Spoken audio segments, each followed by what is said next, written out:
হর হর মহাদেব। হয়ে গেছে মেলা, এই দেখো একেবারে মেলা শুরু হয়ে গেছে। আমরা এলাম এই ওয়েটা দিয়ে, নর্মাল লোক আসছে এটা দিয়ে, এই সামনেটা দিয়ে, এখানটা বেশি অনেক বেশি ভিড়। আর গৌতম মাঝে মধ্যে খাবার দোকানে দাঁড়িয়ে হচ্ছে, are followed by Agnibesh. Agnibesh থেকে একটা দোকান উঠে গেছে, চলো আগুন।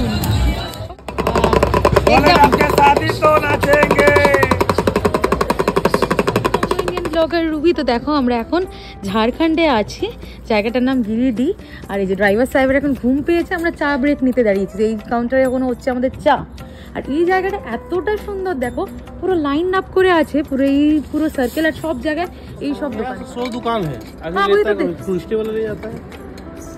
कोई दिक्कत नहीं। क्यों यहाँ पे पूरा सारा दुकान ही तो ये सब का है ना? हाँ यही सब, आज से नहीं हमको लग रहा है ये अब्बा लोग। চলে এলাম হলো এই দেখো বিখ্যাত শক্তিগড়ের ল্যাংচা। এই দেখো শক্তিগড়ের ল্যাংচা, আমি পারমিশন নিয়ে ঢুকেছি। হর মহাদেব, হর হর মহাদেব। মারছিস কেন?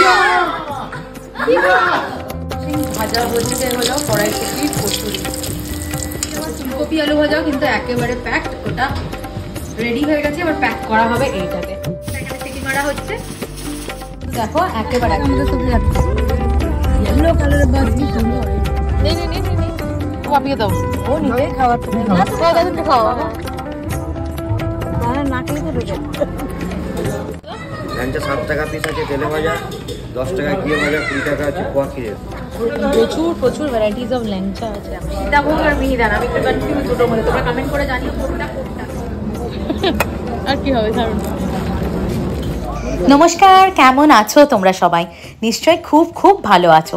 ঠান্ডা তো একেবারে যাবার মুখে, লাস্ট ফিনিশিং আমাদের কিন্তু কিছু ট্রাভেল প্ল্যানস চলছে, নিশ্চয়ই জানাবো তোমাদের। বাট আগে তোমরা গেস করে বলো, গ্লিমসেস দেখে কারা কারা গেস করতে পারলে কোথায় যাচ্ছি আমরা। অবশ্যইভাবে যাচ্ছি হলো রোড ট্রিপে, বলে দেবো, বাট সেটা কিন্তু ক্রমশ প্রকাশ্য। ও একটু যাওয়ার আগে কোথাও শপিং তো বানতে হয়, টিটস অ্যান্ড বিটস অফ শপিং হয়ে গেছে, সেটা আবার এথনিক, বিকজ জায়গাটা খুব একটা যে লম্পঝম্প করা সেরকমটা নয়। প্রচুর হিন্টস দিয়ে দিয়েছি, এবার তো তোমরা গেস করে উঠতেই পারবে। গৌতম চলে এসছে অফিস থেকে, ওকে সার্ভ করে দিয়েছি খাবার দাবার। অগ্নিবেশকেও রাত্রে রুটিটাই খাওয়াচ্ছি, ভাতটা স্কিপ করছি, সর্দি টর্দি লেগে গেলে আমার মুশকিল। গৌতম আবার জিম করতে গিয়ে রাত্রেবেলা নিয়ে এসছে এসব ভাজা পোড়া, আর সাথে স্যালাড কেটেছে, দেখো পুরো কিচেনটা মেস করে দিয়েছে।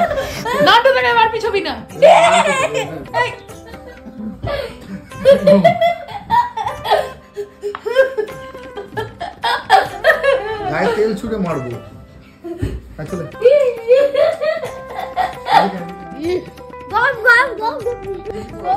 অগ্নিবেশকে চটজল দিয়ে একেবারে খাইয়ে পড়াশোনা করিয়ে সব করিয়ে আমি শুইয়ে দিয়েছি। তখন মধ্যরাতে গৌতমের মনে পড়েছে ওকে অয়েল ম্যাসাজ করানোর পালা। আর অগ্নিবেশকে তো জানোই এখন হই হুল্লোড় শুরু করে দিয়েছে দুজনে মিলে। আর এখন সকালে দেখো স্কুলতে তুলছি, ওঠানোর জন্য ড্রেস আপ করিয়ে দিয়েছি, তাও বেচারার ঘুম কাটছে না। কি আর করবো, সারা রাত অতক্ষণ ধরে জাগলে কি করে আর সকালে উঠতে পারবে। আর গৌতমের এদিকে দেখো জামা কাপড় সব রেডি করে দিয়েছি, খালি ও শর্টলিস্ট করবে কোনটা নেবে আর কোনটা নেবে না, সেটাও সারা রাত ধরে একেবারে করে উঠতে পারিনি। আজকে স্কুল থেকে এসে অগ্নিবেশ কোথায় যাবে? কোথায় যাবে? ঘুরতে। আর কতদিন ছুটি খাবে? 6 days ছুটি। 10 days না, 6 days, 6-7 days। पीतू पीतू करता है। कौन क्लास? पापा का पास।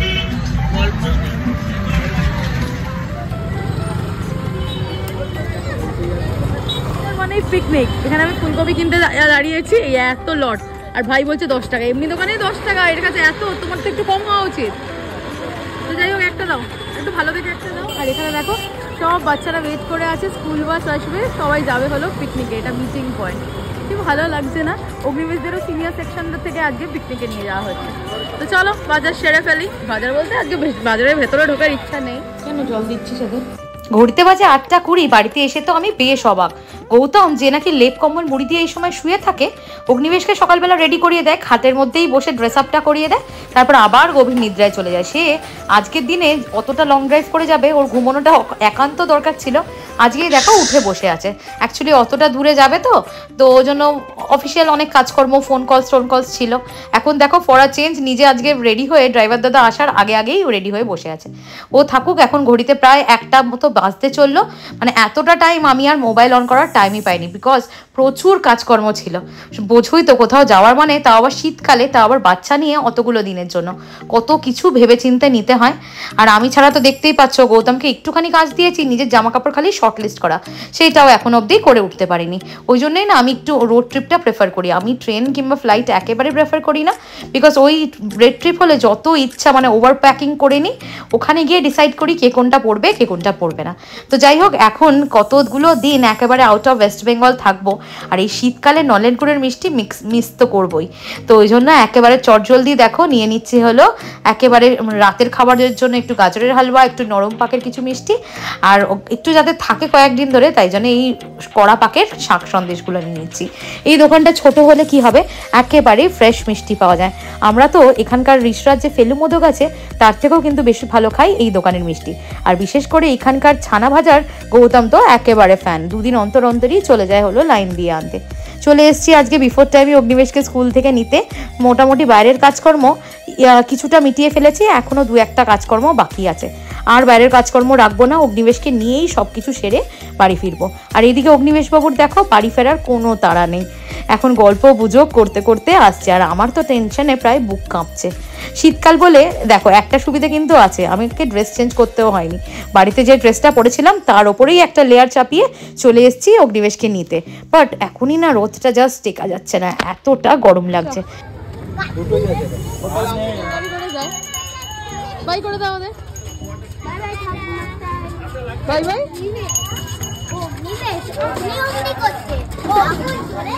আগুন জ্বলে কিসব বলছে রুদ্রাণীকে, কিছু বল। ও তো বলছে আগুন জ্বলে যাচ্ছে অগ্নিবেশে। ওকে ধরে রাখাই যাচ্ছে না। একবার আজকে আমি পুরো টার্গেট করে রেখেছিলাম কি ওকে পুরো যেখান থেকে বেরোবে সেখান থেকেই নেবো, তাও অ্যাটেম্প করে একবার দৌড়ে পালানো হয়ে গেছে। এই দেখা এখন ওর ফ্রেন্ড নগর কাছে গেছে, ওর মতোই মাংকি। 20 টাকা, ওইটা 4টে স্যান্ডেল সেলাই করে দিয়েছি, এটা করিনি, ওটা পুরো লাভ। আর এই যে টেলারিং দোকানে অগ্নিবেশের একটা জ্যাকেট দিয়ে গেছিলাম ওদের ফ্ল্যাটের পিছনেই, এখন দোকান হয়ে গেছে বন্ধ এই ব্যাগটার চক্করে। এই ব্যাগটার গল্প দাঁড়াও গিয়ে বলছি তোমাদের। নক্কর তাড়াতাড়ি আয়। এরকম। আর অগ্নিবেশের দেখো রুটি, আলু ভাজা, আলু ফুলকপি ভাজা আর জল নিয়ে চলে এসেছি। আর কারণ তো তোমরা বুঝতেই পারছো, আজকেও আবার সেই ঘেসে চান করাবো, ওই জন্য একটু খাবার দাবার দিয়ে দিচ্ছি পেটে। আর এদিকে দেখো আমি খাতা পেন্সিল কিন্তু একেবারে রেখে দিয়েছি, যেটা ভুলে যাচ্ছি চট করে অ্যাড করে নিচ্ছি লিখে, নয়তো লাস্ট মোমেন্টে সব গুলিয়ে যাবে। তো রুটিটা নিয়ে এমনি এবেই বসলাম। অগ্নিবেশের না স্কুল থেকে আসার পর একটুখানি ভাত খাওয়ার ক্রেভিংস থাকে, ও জানে চান করবে, ভাত খাবে আর ঘুমোবে, এই নেশাটা ওর আছে। তো এখন আবার সেই ভাত নিয়ে ওকে বসতে হলো। যাই হোক, ভাত টাত খাইয়ে টিফিন বক্সগুলো একেবারে ধুয়ে রেখে দেবো, আবার এতগুলো দিন থাকবো না, নয়তো সেই ব্যাগেই পড়ে থাকবে। দিয়ে ওকে ভালো করে স্নান করালাম। গৌতম তো কালকে তেল মাখিয়ে দিয়েছিল, আজকে জাস্ট শ্যাম্পু করে স্নানটা করে দিলাম। এদিকে টিফিনও কিন্তু একদম আপডেটেড হয়ে গেছে, ফুলকপি আলু ভাজা বেশি করে নিয়েছি, একটু দুপুরবেলা খাওয়া হবে, আর নিয়ে যাচ্ছি হলো প্যাক করে। আর আমাদের সাথে কারা কারা যাচ্ছে সেটাও কিন্তু সন্ধেবেলায় তোমাদের আলাপ করাবো, দেখাবো। এখানে ঘুগনি সকালবেলায় ডিসাইড করে একটু গরম জলে ভিজিয়ে রেখে দিয়েছিলাম, এখন দেখো সিটি মেরেছি, 3টে সিটিতেই বেশ সুন্দর গলে গেছে। আমরা কিন্তু একটু গলাই মটর খাই, অল্প একটু আলু দিয়ে ঘুগনিটা করে নেবো সুন্দর করে, একটু ঘি গরম মশলা দিয়েই করবো, যেহেতু নিরামিষ, পেঁয়াজ রসুন দিচ্ছি, বাট অন্য কিছু আর কিমা টিমাটো দেওয়া হচ্ছে না। আর এদিকে অগ্নিবেশকে স্নান করিয়ে ঘুম পাঠাবো, তার জায়গায় ভাতটাও আগেই খেয়ে নিয়েছিল, আবারও আমি ভাত নিয়ে আসলাম। আর আমি ভাতের সাথে কি নিয়েছি বলো তো, একটু লেজা ভর্তা করে নিয়েছি। অনেকগুলো লেজা ছিল, অগ্নিবেশকে তো জানো সবসময় লেজা খাওয়াই আমরা, আমি আর গৌতম কেউ খাই না, বাট এতগুলো দিন হয়ে গেছে বলে ওকে আর সাহস করে খাওয়াতে পারলাম না। এখন ওই লেজাটাকেই ভর্তা করে নিয়েছি, আমিও একটু খাবো, আর অগ্নিবেশ যদি 1-2 গাল খেতে চায় ওকে একটু খাইয়ে দেবো। অগ্নিবেশকে একেবারে ডিপ ঘুম পাড়িয়ে দিয়েছে, এখনও গৌতমের পার্সেল আসা মিটছে না, কখনো গাড়ির কোনো জিনিসপত্র আনাচ্ছে, কখনো বা নিজের। লাস্ট মোমেন্ট প্যাকিং চলছে, দেখো কিছু ক্লিপসও ক্যারি করে নিলাম, জানি না আদেও হোটেলে লন্ড্রি সার্ভিস থাকবে কিনা। তো রোড ট্রিপে যাচ্ছি, যা ইচ্ছা ওই জন্য সব কিছু ভরভরকে নিয়ে নিচ্ছে। আরে বেটার টু ক্যারি না, বাচ্চা নিয়ে যাব অতগুলো দিনের জন্য। আর এদিকে দেখো ওয়াশিং মেশিনটাও আর একবার চালিয়ে দিয়েছি, আসার পর এত কিছু লন্ড্রি করার থাকবে, তো ওই জন্য এখন যে নোংরা হয়েছে জামা কাপড়গুলো একবার একটু চালিয়ে দিলাম, একটু ফাঁকে গিয়ে মেলে দেবো। আর এদিকে গরম গরম কড়াইশুটির কচুরিও লাস্ট মোমেন্টে ভেজে নিচ্ছি। গৌতম এসে গেছে অফিস থেকে, এতটা বারণ করলাম অগ্নিবেশকে একটু বিকালই আমি ঘুম পাড়িয়েছি যাতে আমার কাজের সুবিধা হয়। আর ও এসেই তো অগ্নিবেশকে ঘুম থেকে তুলে দিয়েছে। অগ্নিবেশের জন্য খাবার আনলাম, বাট ওর এখন খাবার কোনো মুড নেই, ওই খাবারটা আমি খেয়ে নিলাম, বিকজ আমাকে তো সব কাজ গুছোতে হবে। আর গৌতমকে বললাম একটু ন্যাপ নিয়ে নিতে, অগ্নিবেশকে বলছি পায়ের কাছে গিয়ে শুতে কিংবা অন্য ঘরে গিয়ে আইপ্যাড দেখতে, সে গৌতম শুনবে না, ও ছেলেকে নিয়েই ওরম করে ঘুমোবে। অতটা রাস্তা ড্রাইভ করবে, একটু যদি সাউন্ড 1 ঘন্টাও স্লিপ হয়ে যায় তাও তো অনেকটা, তাই না? আর আমার মুখের অবস্থা তো দেখতেই পাচ্ছ, আমি একবারে রাতের ডিনার বলো ইভিনিং স্ন্যাক্স বলো যাই বলো খেয়ে নিলাম একবারে। অগ্নিবেশকে খাওয়াতে এসেছিলাম, ও তো খেলো না। আর একটু ব্রাশ করে নিয়ে মুখ টুক একেবারে পরিষ্কার করে নিলাম, খুব বাজে অবস্থা ছিল মুখের। অনেকটা রাত হয়ে গেছে, গৌতমের মোটামুটি 40 মিনিট মতো ঘুম হয়ে গেছে, নিজেরই ঘুম আসছে না, উঠে পড়েছে নিজে থেকে। আমি নয়তো ভাবলাম যখন উঠবে তখনই যাবে। আর এখন দেখো ওর অগ্নিবেশকেও খাইয়ে দিয়েছি, গৌতমরা খাওয়া দাওয়া ঠিক করে নিয়েছি। আর গৌতমের হাতে যে শশাটা দেখলে সেটা এখন বেঁধে দিয়ে যাচ্ছে, মানে হলিডে ফুড তো আছে বাচ্চাদের জন্য, তাও আবার কি বলবো, এইসব উটকো ঝামেলা নিতে গৌতম একদম প্রস্তুত। এখন শশা কেটে পাথরের মধ্যে দড়ি দিয়ে বেটে অ্যাকুয়ারিয়ামে লাগিয়ে দিয়েছে। যাই হোক বটলস কিছু ক্যারি করে নিচ্ছি, বেসিক কিছু মেডিসিনস যেগুলো রাখা দরকার, বাচ্চা আছে বয়স্ক লোকেরা থাকবে সেগুলোও নিয়ে নিচ্ছে। আর ঘর দর যে একটু পরিষ্কার করে রেখে যাবো, এদের দুজনের জন্য জো আছে। দেখো আবারও যেখানটা বাবা ছেলে যাচ্ছে আবারও মেস আপ করে দিয়ে চলে আসছে। নইলে দেখবে কোথা থেকে আসার পর ক্লিন ঘর হলে কি সুন্দর লাগে না, তখন তো একদম টায়ার্ড থাকি, মনে হয় একটু রেস্ট নেবো।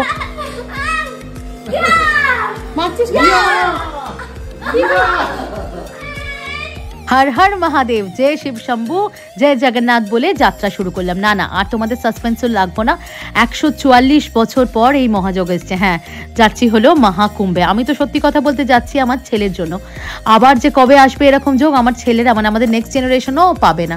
তো তাই জন্য বেরিয়ে পড়লাম। প্রথমে ভেবেছিলাম আমরা সবাই মিলে একসাথে যাবো, আমার শ্বশুর শাশুড়ি মা, আমার শাশুড়ি মা মেনলি যাওয়ার খুব ইচ্ছা ছিল, তাহলে স্করপিওটা নিয়ে যেতাম আর ড্রাইভার নিয়ে যেতাম সাথে করে।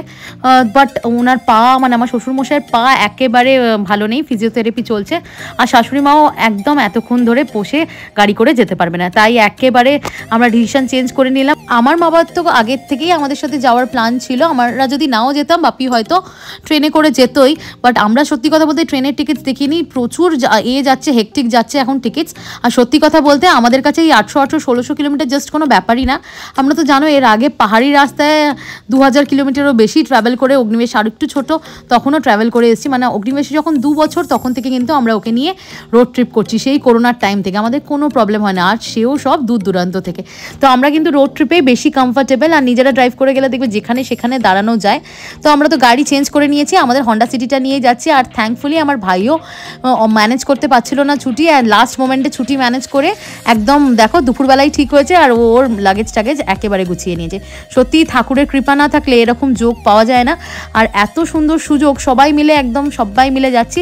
মনটা খারাপ হচ্ছে শ্বশুর শাশুড়ি মায়ের জন্য, বাট ওদের সত্যি কথা বলতে শরীর পারমিট করবে না অতটা দূর, উপরন্ত যেতে গিয়েই এতটা অসুস্থ হয়ে গেলে ওখানে তো আবার স্ট্রাগল আছেই। তো বাড়িতে এসে দেখি একেবারে সাজো সাজো ডগ, পাড়ার সব ভাইরা আমাদের বাড়ির সামনে জমায়েত করেছে আমাদেরকে একেবারে কুম্ভর জন্য সি অফ করবে বলে। ওরাও প্ল্যান করছে যাওয়ার জন্য, সবাই ক্লাব থেকে আমাদের এখানে ঠাকুর মহাদেব যদি টানায় নিশ্চয়ই ওরা সুন্দর করে ঘুরে আসবে। বাপি বললো সিসিটিভি আমাদের যেটা লাগানো আছে আমার ফোনের সাথে কানেক্ট করে নিতে, যাতে ঠিকঠাক করে আমরা ওখান থেকে সব দেখতে পাই ঠিক আমাদের বাড়ির সামনেটা।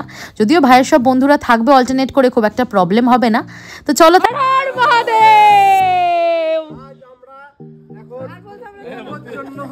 রওনা হচ্ছি কুম্ভ থেকে, আমরা কাশী।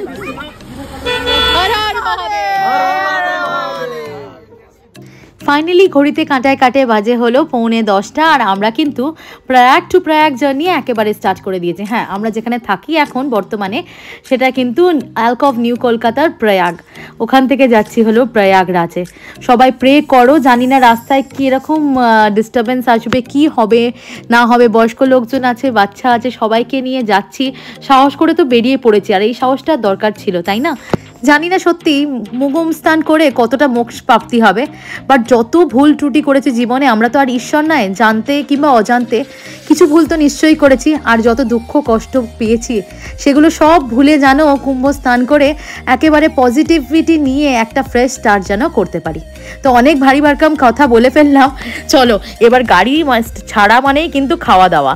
তো আমাদের ড্রাইভার সাহেব গৌতমবাবু কিন্তু বলেই দিয়েছে যত ও তো জানো নিশিচর রাত জাগা আছে ভালোবাসে, মানে we are not a morning person, আমাদের রাত জাগতে বলে আমরা জেগে দেবো। তো যতক্ষণ ওর চোখে ঘুম না আসে ততক্ষণ কিন্তু গাড়ি চলবেই। তো যাই হোক, ল্যাংচা ঘরে আমরা একেবারে একটা ওকে ফোর্স করেই বলতে গেলে এতটা রাস্তা চালিয়ে এসছে, বললাম একটু ব্রেক নাও, একটু চা খেয়ে নাও। দেখলেই তো অফিস থেকে ফিরে, আর আজকে প্রচুর হেক্টিকও ছিল, ডিএম মিটিং ছিল, তার সাথে সাথে ওকে ভিজিটেও যেতে হয়েছে। তো এসে ওই আধ ঘন্টা মতো একটু ন্যাপ নিয়েছে, তাও ছেলেকে জড়িয়ে ধরে গুজুর কুজুর ফুসুর ফুসুর করতে করতে, তাও তো অগ্নিবেশকে বলে আমি আইপ্যাডটা বন্ধ করিয়েছিলাম। আর আজকে তো সকালবেলাও ন্যাপ নেওয়ার সুযোগ পাইনি, নইলে আমরা স্কুলে অগ্নিবেশকে ড্রপ করার পর ওই 1-1.5 ঘন্টা একটু শুয়ে না। আজকেও প্রচুর কাজকর্ম ছিল, যথারীতি এতগুলো দিন থাকবে না, সব ম্যানেজমেন্ট করে যেতে হবে, তো আর শোয়ার সুযোগ পাইনি। আর সবার মধ্যেই চলছে একটা এক্সাইটমেন্ট, যাচ্ছি প্রয়াগরাজে, ঘুম কি আর সবাই চট করে আসে। তো যাই হোক, কথা বলতে বলতে দেখো চলে এসেছি একেবারে ল্যাংচার হাব যেটাকে বলে, দেখে বুঝতেই পারছো। হ্যাঁ, আমরা একেবারে পৌঁছে গেছি, কিন্তু ফার্স্ট ব্রেক আমাদের শক্তিগড়ে। চলো একটু ঘুরে দেখাই। এসেছি হলো ল্যাংচা ঘরে। ল্যাংচা 7 টাকা পিস আছে, তেলে ভাজা 10 টাকা, ঘিয়ে ভাজা 20 টাকা আছে, পোয়া ক্ষীরে। প্রচুর প্রচুর ভ্যারাইটিস অফ ল্যাংচা আছে। এটা নিচে হলো দহি বড়া, দহি বড়া ডেকোরেট হয়ে একেবারে রেডি হলো। মিহিদানা, সীতাভোগ আর মিহিদানা, আমি একটু কনফিউজ দুটোর মধ্যে, তোমরা কমেন্ট করে জানিও কোনটা। হ্যাঁ হ্যাঁ যাচ্ছি। আর এইদিকে ফাইনালি এখন চলে এলাম হলো, এই দেখো বিশ্ববিখ্যাত শক্তিগড়ের ল্যাংচা। এই দেখো শক্তিগড়ের ল্যাংচা,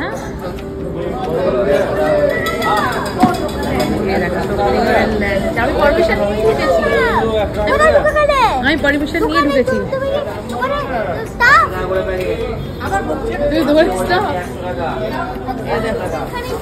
আচ্ছা আচ্ছা ঠিক আছে। এই দেখো চলো, স্পেশাল ঝালমুড়ি, বর্ধমানের ঝালমুড়ি কিন্তু অন্যরকম আমাদের ওখানে।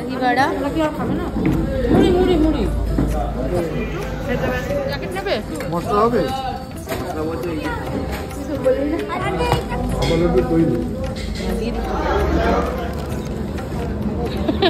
আর কি হবে, না নারকেল দেন না আপনারা?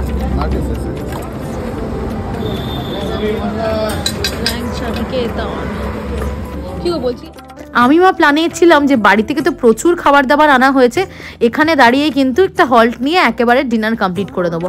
12টার বেশি বাজে, আর কখন ডিনার করব বলো। বাট আমার ভাইকে আর আমার বরকে তো দেখতেই পেলে একেবারে বাড়ির খাবার দাবারের ওপর কোনো মন নেই। আমরা তবু একটু আধটু মানচিং করে চলে এসেছি প্রপার ডিনার করার জন্য। আমি, মা, অগ্নিবেশ আর বাপি একদম প্রপার ডিনার করে নিয়েছি বাড়ির ফুডগুলো। বাট আমার ভাই আর গৌতম ওরা তো ম্যাক্সিমাম জিনিসপত্রই বাইরে থেকেই খেয়ে যাচ্ছে এখনও অবধি। তো আমাদের ডিনার একেবারে কমপ্লিট, এবার র্যাপ আপ করার পালা। রাত্রিরে লাস্টে একটা গরম গরম ঠান্ডার রাতে চা না খেলে, তাও আবার এরকম হাইওয়েতে, ঠাকুর বোধহয় পাপি দেবে। তো একদম চাটা খেয়ে কিন্তু র্যাপ আপ করবো এবার। চলো আবার যাত্রা শুরু করা যাক। Tata bye bye to Shaktigarh. ল্যাংচার তো দেখতেই পাচ্ছ এখানে প্রচুর, রাস্তার এপার ওপার একেবারে ঝকঝক করছে দোকানে। আবারও নিশ্চয়ই আসার সময় ব্রেক নেবো। আমরা চেষ্টা করছি ব্রেকসগুলো একটু কমে নিতে, বিকজ গৌতম রাত্রেবেলায় ড্রাইভ করতে কমফর্টেবল। রাত্রেবেলা ড্রাইভ করলে নিশ্চয়ই তার অনেক ডিসঅ্যাডভান্টেজ আছে। এখনই দেখুন আমাদের গাড়িটার গ্রাউন্ড ক্লিয়ারেন্স একটু প্রবলেম করছিল, আমরা অনেক বাইলেনে গেলাম, অনেক গ্যারাজেসও গুগল দেখে গেলাম, বাট এত রাত্রেবেলা তখন তো সব ইউজুয়ালি বন্ধই থাকবে, তাই না? বাট গৌতম বলে যে দিনের বেলা যে ওই মার্কেট এরিয়াসগুলো থাকে, মানুষজনের ভিড়, সেগুলোর থেকে রাত্রেবেলাটা না একদম ফাঁকায় ফাঁকায় যাওয়া যায়, ওই জন্য ও প্রেফার করে। আমরা যতবার লং ড্রাইভে গেছি, ওড়িশা তো বহুবার গেছি, ছত্তিশগড়ে গেছি, এদিকে তাওয়ান অরুণাচল প্রদেশ গেছি, সবসময় রাত্রেবেলা ড্রাইভ করাই প্রেফার করে। যদিও পাহাড়ি অঞ্চলে নয়, রাস্তায় বেরোলে সবাই মিলে যেমন আনন্দ আছে, তেমন কিন্তু অনেক বাধা বিপত্তিও আসে। তো সব প্রতিকূলতা পেরিয়ে এখন দেখো we are in the land of mines. হ্যাঁ, আমরা এখন ঝাড়খণ্ডের ধানবাদে এসে কিন্তু পৌঁছে গেছি কনকনে ঠান্ডার মধ্যে। ইন্ডিয়ান ব্লগার রুবি, তো দেখো আমরা এখন ঝাড়খণ্ডে আছি, জায়গাটার নাম গিরিডি। আর এই যে ড্রাইভার সাহেবের এখন ঘুম পেয়েছে, আমরা চা ব্রেক নিতে দাঁড়িয়েছি। এই কাউন্টারে এখন হচ্ছে আমাদের চা। আর এই জায়গাটা এতটা সুন্দর, দেখো পুরো লাইন আপ করে আছে, পুরো সার্কেল, আর সব জায়গায় এই সব দোকানপাট যে তোমাদের দেখাচ্ছে। এত সুন্দর সুন্দর শো, আমরা না দাঁড়িয়ে আর পারলাম না। কি সুন্দর সুন্দর দেখো হোম ডেকোরেশন। এই গৌতম কি দেখছে, ছুরি চাকু বাপরে বাপ ये सब दुकान। नहीं यहाँ पे तो पूरा लाइन दिया हुआ है, ये सभी दुकान है ना भैया? यहाँ से 100 दुकान है। अभी हाँ, वही लेता तो है, टूरिस्ट वाला ले जाता है। डालिए कोई दिक्कत अरे क्यों यहाँ पे पूरा सारा दुकान ही तो ये सब का है ना? हाँ यही सब आज से नहीं, हमको लग रहा है ये अब्बा लोग दादा लोग बेचते हुए आ ओ, रहे इतना दिन से। और ये जगह का नाम क्या है? ये पौवापुर है। पौवापुर, वो ये बोल रहे धनबाद में। ये देखो ऑन एक्शन, किसका बना हुआ? ब्लेड ब्लेड मतलब असली है ना, लग जाएगा तो। एकदम असली है। स्टील है ना? ब्लेड ब्लेड जिसको दाढ़ी हाँ, में स्टील है ना? জিনিসগুলো দেখো সব हाल অ্যান্টিক। मुड़ेगा नहीं कभी। আচ্ছা সব অ্যান্টিক। এদিকে বাইরে কিন্তু বেশ ঠান্ডা, এদিকে আবার রাজওয়াড়াদের মতো কিছু জিনিস আছে। 1150 का है। हाँ, ठीक ठाक दाम बोलिए। ये वाला ये एम्ब्लेम वाला ये हाँ? ये 3200 का है। 3200 देने वाला दाम छोटा वाला लीजिएगा बड़ा। नहीं, बड़ा ही बोलिए ना। ये बोलिए, ये वाला बोलिए। नहीं छोटा नहीं, ये वाला बोलिए भैया। ये कितना में देंगे आप? ये 3000 में लगा देंगे। 200 रुपए का।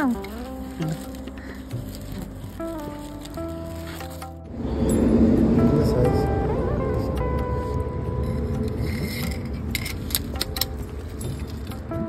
ভালো ছবি আসছে না।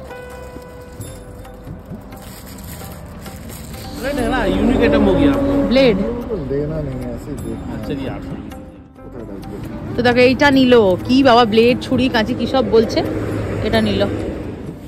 কিন্তু এগুলো বাচ্চার বাড়িতে কেউ রাখে না গো। अच्छा वाला गन चाहिए तो गन भी मिल जाएगा। গন দিখাই हम तो बाद শহনশাহ দিচ্ছে দেখো ছেলে। ये छुरी लो। হ্যাঁ এসব রাখে বাচ্চা। তো চলো, আমাদের ব্লেড না তারওয়ালা আমি জানি না বাবা, সে শপিং তো হয়ে গেল। আমার ভাই গাড়িতে ঘুমোচ্ছে, নাহলে ও ঠিক কিনতোই।